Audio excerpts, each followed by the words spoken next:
အမျိုးသားကစပနာအင်းရဲ့စောင့်ကြည့်ကင်မရာကိုလုံးဝကွယ်သွားစေဖို့အတွက်မတော်တဆပုံစံနဲ့ဘူဖောင်းဝေကိုတမင်တကာဖြေရှာလိုက်ပါသည်ပြီးတာနဲ့သူကအခန်းတစ်ခါကိုချက်ချင်းပဲဖွင့်ပြီးတော့ညအိစပွဲကိုလေဝင်လေထွက်ပေါက်အောင်ဓာတ်ရိုက်သွန်းရွှေ့ကလေဝင်လေထွက်ပေါက်အဖုံးကိုဝက်ဥလဲနဲ့ပြုတ်လိုက်ပါသည်ပိုက်ထဲမှာသူအရင်ကတည်းကထည့်ထားတဲ့အယုတ်ကိုမြင်တော့ခလုတ်ကိုနှိပ်ဖို့တူတွန်းဆုံးမနေပါဘူးအယုတ်စစ်သားလေးကကျိုးတစ်ချောင်းကိုဆွဲပြီးတော့သူ့စီကိုပြပြရှင်တိုးလာပါသည်အဲ့ဒီအခါမှာသူ့ရဲ့အထူးလှုပ်ထားတဲ့တမဏိကျိုးဖနှက်တကျိုးကိုဖြေဖို့အမြန်ဆုံးကုန်းလိုက်ပါသည်အဲ့ဒီနောက်ဖနှက်ကျိုးတွေကိုခေါင်းသလားတန့်မှုတွေနဲ့အကွဲအပြဲဝဲထဲထိုးထည့်လိုက်ပါသည်ပြီးမှပဲတစ်ခုချင်းစီစပြီးဆွဲဖြုတ်ပါသည်ဒါပေမဲ့နောက်ဆုံးတန့်မှုကိုဆွဲထုတ်ခံဒီမှာဖနှက်ကျိုးကရုတ်တရက်ပြတ်သွားခဲ့ပါပြီဒါပေမဲ့စီမံခန့်ခွဲသူကမကြခင်ပြောင်းတော့မှာပါသူ့စီမှာတခြားဘေးရှေ့ဆရာမရှိတော့ဘဲနဲ့လက်နဲ့ပဲတန့်မှုကိုနနချင်းဆွဲထုတ်လိုက်ရပါသည်သူ့အမေရဲ့အခေါင်းသလားကိုနောက်ဆုံးတော့ဖွင့်နိုင်လိုက်တဲ့အချိန်မှာထိန်းချုပ်ထားတဲ့အယုတ်ကလည်းတတ်မှတ်နေရာကိုရောက်လာခဲ့ပါပြီသူကအယုတ်ကိုလည်းဝါကတ်တိုင်နဲ့အမြန်ဆုံးချိတ်ပြီးတော့သူ့ရဲ့နောက်ကျောကကျိုးကိုအားကုန်ဆွဲလိုက်ပါသည်အားအတော်စိုက်ထုတ်ပြီးမှသူတိုက်မိလို့တိတ်ဆုံးသွားတဲ့လူရဲ့အလောင်းကိုဆွဲထုတ်နိုင်ခဲ့ပါသည်ခဏသားအသွေးတွေနဲ့တိုက်ပွဲတွေဆင်နွှဲပြီးနောက်သူကအ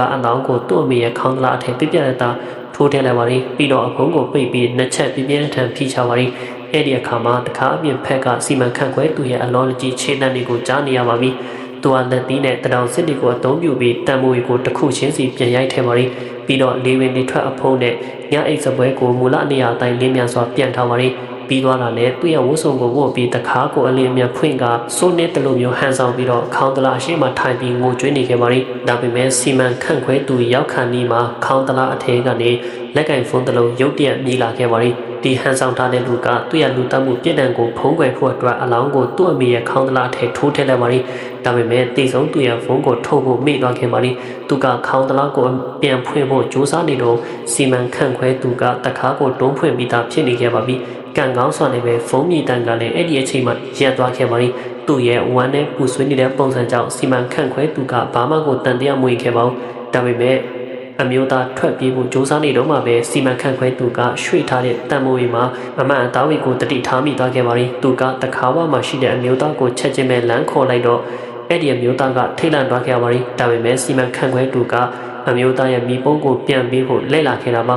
ါဒါဟာအလွန်အကျွံဆွေးခဲ့တာဖြစ်ပုံရပါရီဒီအဖြစ်ပြက်ကတော့လွန်ခဲ့တဲ့9နှစ်အစောပိုင်းလုံးကဖြစ်ခဲ့တဲ့ကားမတော်တဆမှုကြောင့်ပဲဖြစ်ပါရီရှန်ကဲဆွေအမျိုးသားကသူ့အမေဆုံးပြီးဆွေတည်င်းကိုကြားတော့စပနာနေရာကိုအချိန်ပြည့်ပြည့်နဲ့မောင်းလာခဲ့တာပါဒါပေမဲ့အချိန်များနေခဲ့တာကြောင့်လူတယောက်ကိုချက်ချင်းတိုက်မိသွားခဲ့ပြီးတိတ်ဆုံးသွားခဲ့ပါလိသူ့အပြင်ကိုထွက်ကြည့်တော့အဲ့ဒီလူကအသက်မဲ့ခန္ဓာကိုယ်ဖြစ်နေခဲ့ပါပြီသူ့ရဲ့ရဲအလုပ်ကိုကယ်ဖို့အတွက်ရှန်ကဲဆွေတည်အမျိုးသားကအဲ့ဒီအလောင်းကိုဝက်ထားဖို့ဆုံးဖြတ်လိုက်ပါလိဒါပေမဲ့ဘယ်နေရာမှာပဲဖြစ်တခြားသူတွေတွေ့သွားနိုင်ပါလိတေးသူအဖြစ်တကြိုလိုက်မှပဲအလုံးချုံဆုံးဖြစ်သွားမှာပါဒါကြောင့်သားလေးမှတယောက်လိုမျိုးဟန်ဆောင်ထားတဲ့ဒီအမျိုးသားဟာအကြံစီထုတ်လိုက်ပါလိဒီလိုနဲ့နောက်တနေ့မနေ့ရောက်တဲ့အခါမှာတော့သူ့အမေနဲ့သူကားနဲ့တိုက်ထားတဲ့အလောင်းကိုသူမြုံနှံထားတာမြင်သွားတော့မှပဲသူတက်ပြင်းချနိုင်ခဲ့ပါလိဒါပေမဲ့ကံကြမ္မာကသူ့ကိုရဲဆက်တဲ့ပြက်လုံးတစ်ခုလှုပ်ဆောင်လာခဲ့ပါလိသူဟာရုတ်တရက်ဖန်ရန်စာတဆောင်ရလာခဲ့တာဖြစ်ပြီးတော့သူဖမ်းဆီးရမယ့်ဝိရစေဝါရောင်းဝယ်လူကတခြားသူဟုတ်မနေခဲ့ပဲနဲ့သူမနေ့တုန်းကတိုက်ပြီးလို့တိတ်ဆုံးသွားခဲ့တဲ့လူဖြစ်နေခဲ့ပါလိပို့ပြီးထူဆန်းနေတာကသူ့စီကိုလိုအပ်စမ်းကျင်တဲ့ဖုန်းခေါ်ဆိုမှုတခုရောက်လာခဲ့ပါလိဖုန်းခေါ်တဲ့လူကတော့သူကားတိုက်ပြီးထွက်ပြေးသွားတာနဲ့အလောင်းဖြောက်တာကိုမြင်ခဲ့တယ်ဆိုပြီးပြောလာခဲ့ကအလောင်းကိုအနံ့ဖို့အတွက်ချင်းချလိုက်ပါလိမဟုတ်ရင်တော့သူ့ရဲ့လိုအပ်ချက်ကိုဖွင့်ချလိုက်မယ်လို့ချင်းချပါလိရှန်ကဲဟာစိတ်အေးထားတယ်လို့မျိုးဟန်ဆောင်ခဲ့ပြီးတော့ဖုန်းကိုချပါလိပြီးတော့ရဲစခန်းကိုပြန်ကာဆက်ပြီးအလုံးလုံးပါလိဒါပေမဲ့ရုတ်တရက်အသက်လက်ပိုင်းအရွယ်အမျိုးသားတယောက်ဝင်လာခဲ့ပြီးသူ့ကိုစကားမပြောဘဲထိုးပြပါလိတခြားသောလုပ်ဖို့ကင်ဖက်တွေကဝင်ရောက်ဖြန့်ဖြေကြတော့မှပဲရှန်ကဲကဖုန်းရဲ့တစ်ဖက်ချမ်းကလူဟာမွေးရစေဝါနေနေခေါင်းဆောင်မဲစွာကိုနားလေသွားခဲ့ပါလိဖိအားဝေကြောင့်ရှန်ကဲတယောက်ခေါင်းဆောင်ရဲ့ညွန်ကြားချက်အတိုင်းအလောင်းကိုပြန်တူးလိုက်ရပါလိဒါပေမဲ့မမျော်လင့်ပဲတိတ်ဆုံးသူရဲ့ကြောဖက်မှာဆိုရင်တနက်တရာနှစ်ချက်ကိုတွေ့ရှိခဲ့ပါလိကားမတော်တဆဖြစ်မှုမတိုင်ခင်ကတည်းကအဲ့ဒီလူဟာတေပြီးသားပဲဆိုတာရှင်းလင်းနေခဲ့ပါပြီအမှန်တကယ်တော့ရှမ်ကဲကထောင်ချောက်အစင်ခံထားရတယ်ဆိုတာသိလိုက်ရပြီးတော့သူ့ရဲ့အပြစ်ကင်းစင်တဲ့အကြောင်းပြဖို့အတွက်တကယ်လူသက်သမားကိုရှာပြီးဖို့ဆုံးဖြတ်လိုက်ပါလိ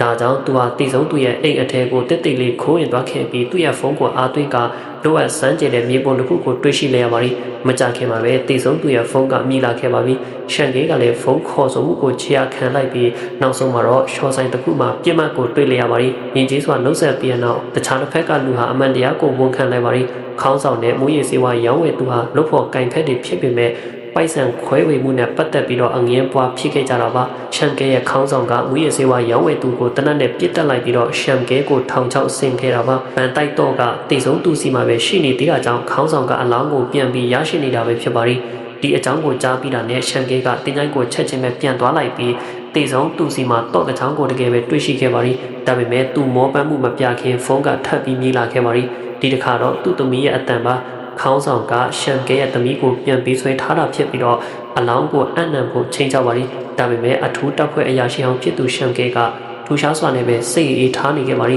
သူဟာစူပါမားကတ်တစ်ခုကိုအမြန်ဆုံးတွားလိုက်ပြီးထိန်းချုပ်နိုင်တဲ့ဘုံတစ်လုံးကိုဝယ်ကတိစုံသူရဲ့ခန္ဓာကိုယ်မှာဝက်ထားလိုက်ပါရီပြီးတော့ဖလှယ်မဲ့နေရာကိုမောင်းသွားခဲ့ပါရီဒီနေရာမှာခေါင်းဆောင်ကအချိန်အတော်ကြာစောင့်နေခဲ့ပါပြီရှမ်ကဲကလည်းအလောင်းကိုခေါင်းဆောင်ရဲ့ကားနောက်ဖို့ထည့်ပြလိုက်ပါရီပြီးတော့သူ့ရဲ့ကားစီပြန်ပြီးတော့ထိန်းချုပ်ခလုတ်ကိုပစ်ပက်သားပဲနှိပ်လိုက်ပါရီဝင်းရဲ့စီဝါနေနီရဲ့ခေါင်းဆောင်ကအဲ့ဒီနေရာမှာပဲအစစ်စစ်အမှုမှာဖြစ်သွားခဲ့ပါပြီအဲ့ဒီနောက်ပိုင်းမှာတော့ရှမ်ကဲကသူ့ဘာသာသူအဖမ်းခံခဲ့ပါရီဒါပေမဲ့သူ့ရဲ့စွမ်းဆောင်မှုတွေကသူ့ရဲ့ပြစ်မှုတွေကိုကြော်လွန်နေတာကြောင့်ဒရိုက်တာကသူ့ကိုမဖမ်းခဲ့ပါဘူးရှမ်ကဲရဲ့ရာထူးကိုပဲနှုတ်ထွက်ခိုင်းလိုက်ပြီးတော့တောင်ပေါ်မှာနာမည်ဝက်တစ်ခုနဲ့ပုံအောင်နေခွင့်ပြုခဲ့ပါရီနေ့အနေငယ်အကြမှာမွေးရစေဝါရောင်းဝယ်သူအလုံးအဖမ်းခံလိုက်ရပါရီမြေပုံရဲ့လမ်းညွှန်မှုအတိုင်းရှမ်ကဲကမြောက်ပန်တိုက်တစ်ခုကိုတွေ့ရှိခဲ့ပါရီတော့နဲ့ဖွင့်ကြည့်လိုက်တော့ဘီလီယံနဲ့ရှိတဲ့အမေရိကန်ဒေါ်လာပြည့်နေတာကိုတွေ့လျက်ရပါရီ